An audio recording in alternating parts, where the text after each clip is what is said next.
Hey guys, Zach Draspic here. Today in this video, I'm going to be covering a bait that's quickly rising to be one of my favorite lures in my tackle box, and that is the Berkley finisher. Now, if you follow me on Facebook, you know I've been talking about this bait and catching a lot of fish on it recently. I thought it was worthy of a dedicated YouTube video because I think this bite's only going to get better.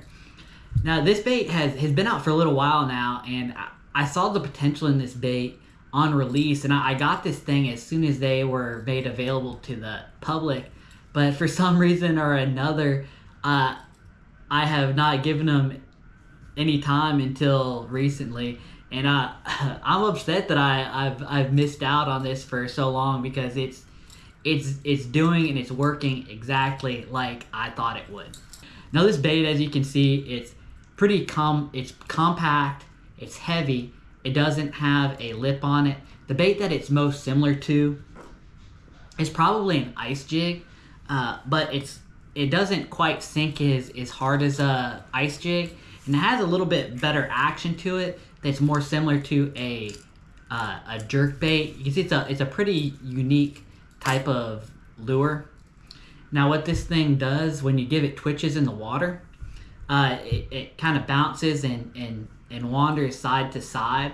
Now, how hard you snap it, how quickly you go and give it slack back determines on how erratic the retrieve is. You can get this thing shooting really far side to side, or you can do a very muted action just depending on the mood of the fish. This bait really allows you so much control, and that's what I think the real value of this bait is how much control you have based on how hard you work it and the amount of slack you give it, the diameter of the line that you use. You can really make this bait do exactly what you want it to. I really like this. Got these two sets of trebles on it versus like an ice jig's only got one treble and that single hook. You get a few more of those fish that are just doing those slashing strikes at it. The finisher comes in a few different sizes. The finisher 9 is the biggest one, and it's 3/4 of an ounce, but even though it's the biggest, it's not necessarily big. It's even maybe a little bit smaller than the Vision 110+1 Junior, one of my favorite jerk baits, and it's 3/4 of an ounce. You can really sling this thing and get it down deep if you wanted to, and you're still not having to worry about having like a giant bait that's gonna only catch trophy caliber fish. This is a bait that can catch every fish that's swimming in your lake. But that's the biggest size there, the 9. The next size down is the 7, and this thing is a 1/2 ounce. This is a bait that if you don't have any yet, if you don't want to get too many, I would start off with the 5. It's a 1/2 ounce, so you can definitely cast it on whatever gear that you have, traditional bait casting gear or spinning gear, and it's a size where you can catch everything on still, heavy enough to get where you want it to get down to. The smallest size is this little finisher 5. This thing is tiny, and it's only 1/3 of an ounce. So this is probably spinning gear or BFS gear. If you like throwing BFS like I do, this is gonna be the bait for you. And even though this is small, this is one that I've been catching all my fish on. You see, I've knocked the eye out of this one here and a lot of the paint off. This little guy here has caught me a lot of 2 to 4 pound bass on it, as well as little brim and crappie. So a very, very fun bait to throw if you just want to get bit.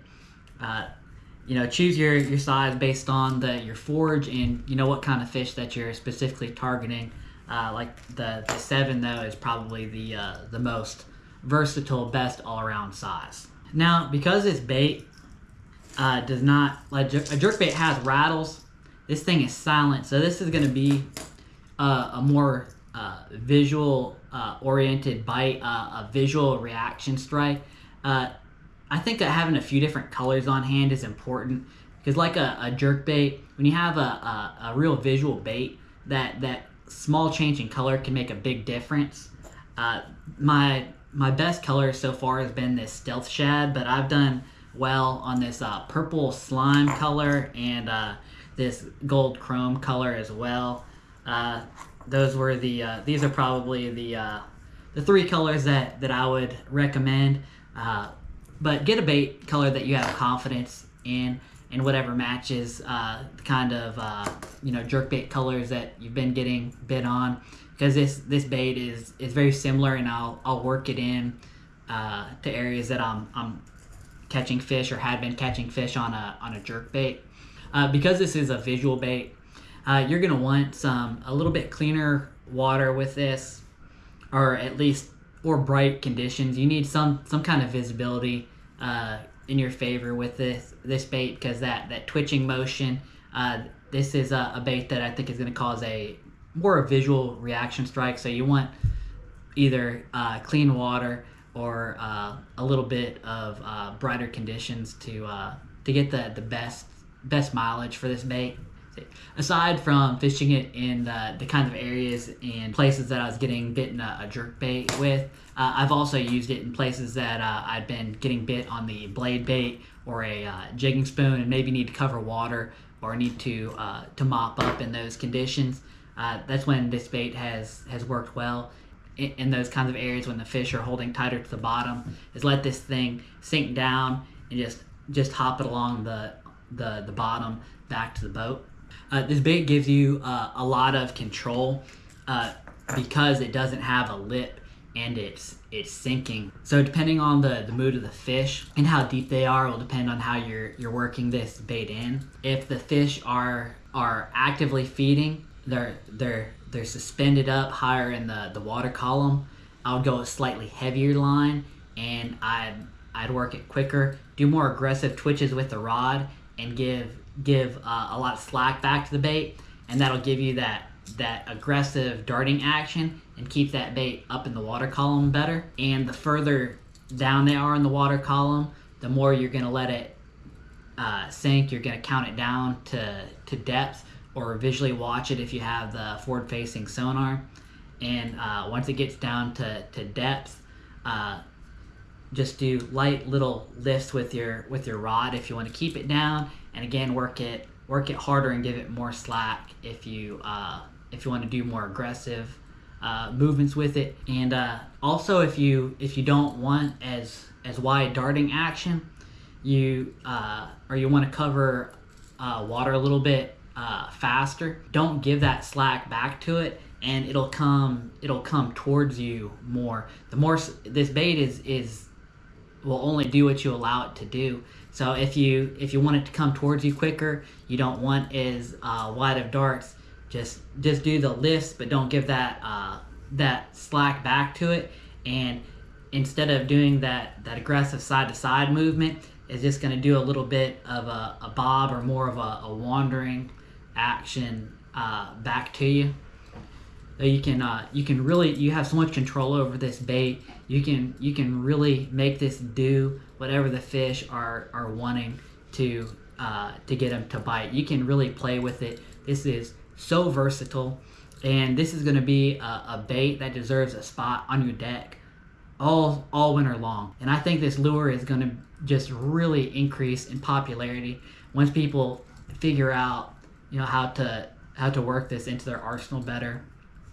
This is one that, man, I really wish. I mean, you can see I haven't bought anything new recently. I bought all of these on release because I saw the potential in it, and I just I don't know why I didn't start throwing these earlier in the year. Because although this bait I think is going to be a bait that shines in the wintertime, just like a jerkbait, as well. This is a lure that is going to be able to catch fish all year long, anytime that you have enough visibility for these fish to get that visual reaction strike that darting action causes the fish to just come unglued for. All right, I hope today's video has taught you a little bit about this lure and how you can apply it to whatever fishing that you enjoy. I will have links to the finisher in the description down below, and also drop me a comment if you like this kind of video, or if you've used this bait and have had the same success as I have. Just pick one of these things up, toss it in those same areas that you're using a jerk bait or a blade bait in, and I guarantee you'll load the boat.